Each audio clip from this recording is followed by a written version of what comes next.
Thank you for coming back for our fifth video on integration.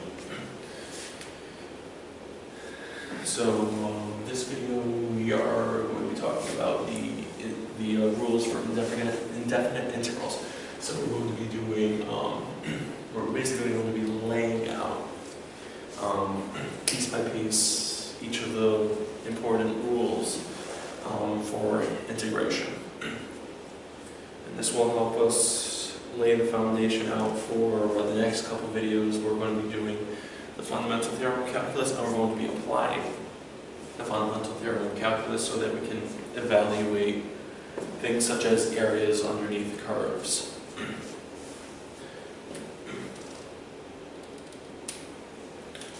So just as a reminder, we've already defined the power rule.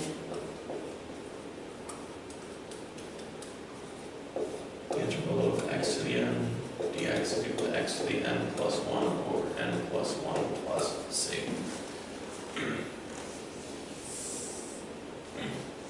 So using the same technique that we use here for other functions, we're going to be doing the same thing with integration. So first we have exponential functions.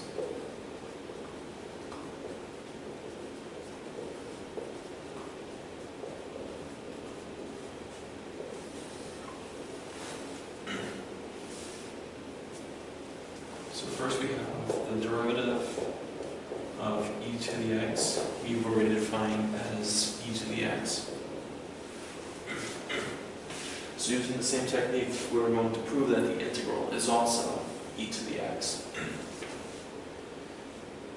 So we bring the dx over, d e to the x is equal to e to the x dx. We integrate both of these terms, and once again we're able to take this integral and basically make it equal to the term that's inside of the differential. So we get e to the x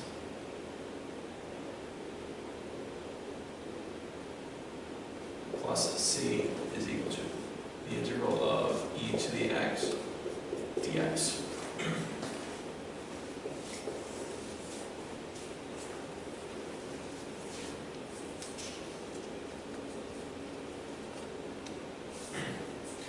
And similarly, we're able to prove that dx e to the kx. So here we kind of need to use the chain rule. So using the chain rule, we get k e to the kx. So now we want to find what the integral of e to the kx is. So in order to do that, we're going to use the similar technique that we used here.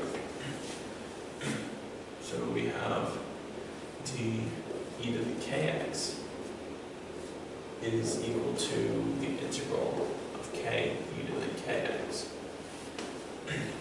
dx. So we're going to be integrating both sides.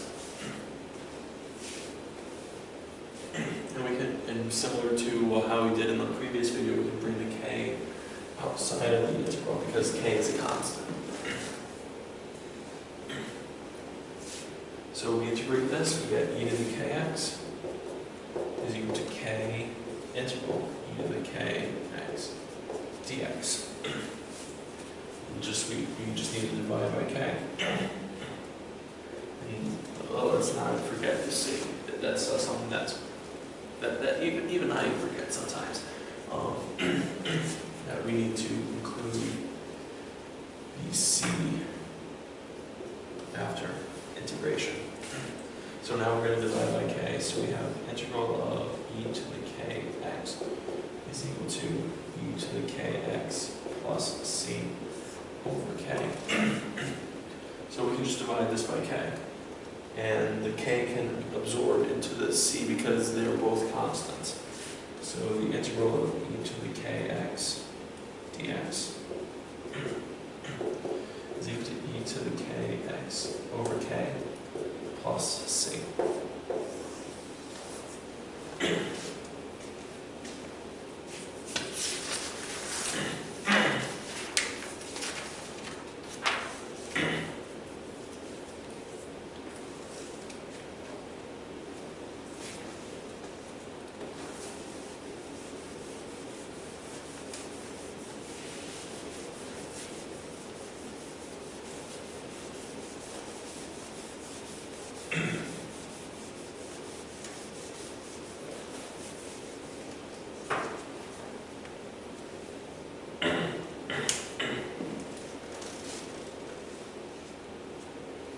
Next up we have trig functions.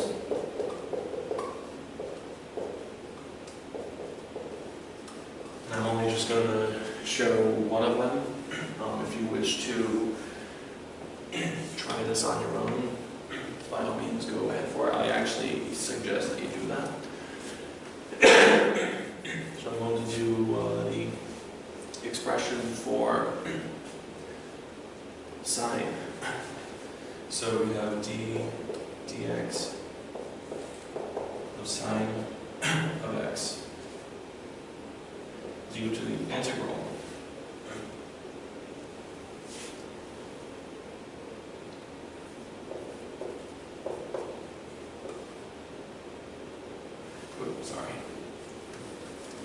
one step ahead is equal to cosine of x.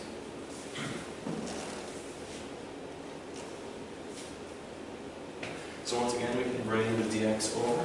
So we have d sine of x is equal to cosine of x dx. If we take the integral on both sides, once again, we can turn this into sine of x is equal to the integral of cosine x dx. Let's just add the constant. So let's just rewrite this. Cosine x dx, the integral of cosine x dx is equal to sine of x plus c. Now we can remember from earlier on the derivative of cosine x is equal to negative sine of x. So you can use the similar technique to show that the integral of sine of x dx is equal to negative cosine x plus c. And you can use other techniques to prove other integration rules.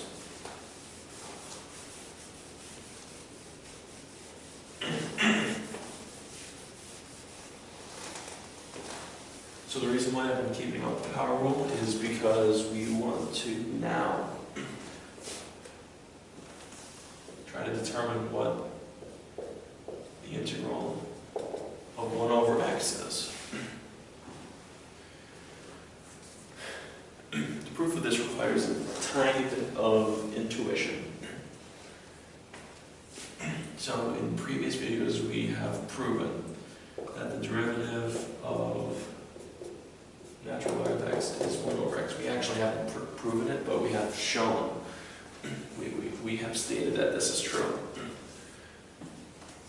Now I kind of want to prove it, just to establish the fact that this is true, so that we can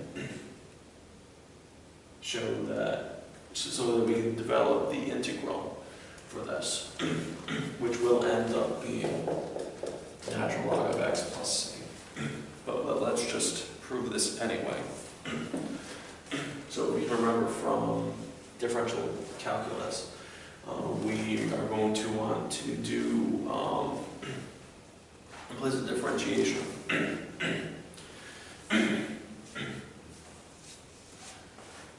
So here we have y is equal to the natural log of x.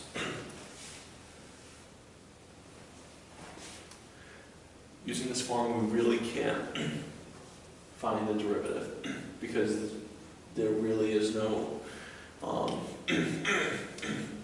form of natural log of x that could give us a derivative. So, as a result, implicit differentiation is the best method to determine this. So let's just define, let's just redefine this. Y of x is equal to the natural log of x. Let's take the exponent of both sides. So if we can remember from basic trig, the exponent of the natural log of x is equal to x. So we have e to the y is equal to x. So let's now use implicit differentiation. So we're going to be using the implicit differentiation, which is essentially just an application of the chain rule.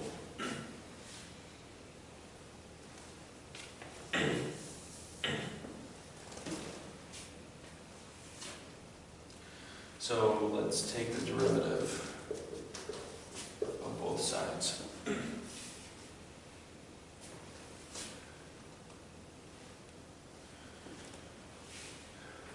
So first we have the derivative of this term. The derivative of e to the something is e to that something. So we have e to the y times the derivative of what's up here. So let's just remember that this is a function of x, so that's why we're able to do this. So we take the derivative of the term that's up here, so that's y of x is equal to 1. Because the derivative of x is equal to 1. Let's also remember that e to the y is equal to x. Just as an aside. So we can transform e to the y of x is equal to x. So we have x dy dx is equal to 1.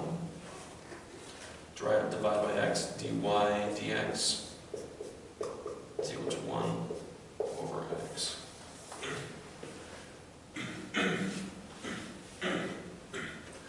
So just to rewrite this, d over dx of natural log of x, because natural log is y, 1 over x. So just to bring this entire thing kind of full circle, we're going to bring dx over. So we have d natural log of x is equal to 1 over x dx. Take the integral. Natural log of x plus c is equal to 1 over x. The integral of 1 over x dx. Now just one final note before we go. We have to include the absolute value sign because you can't take a natural log of a negative number. And you can have a negative number in 1 over x. So having the negative number in the 1 over x would mess things up in the integral if we didn't include this absolute value sign. So all this is doing is allowing us to include the negative values from the function 1 over x.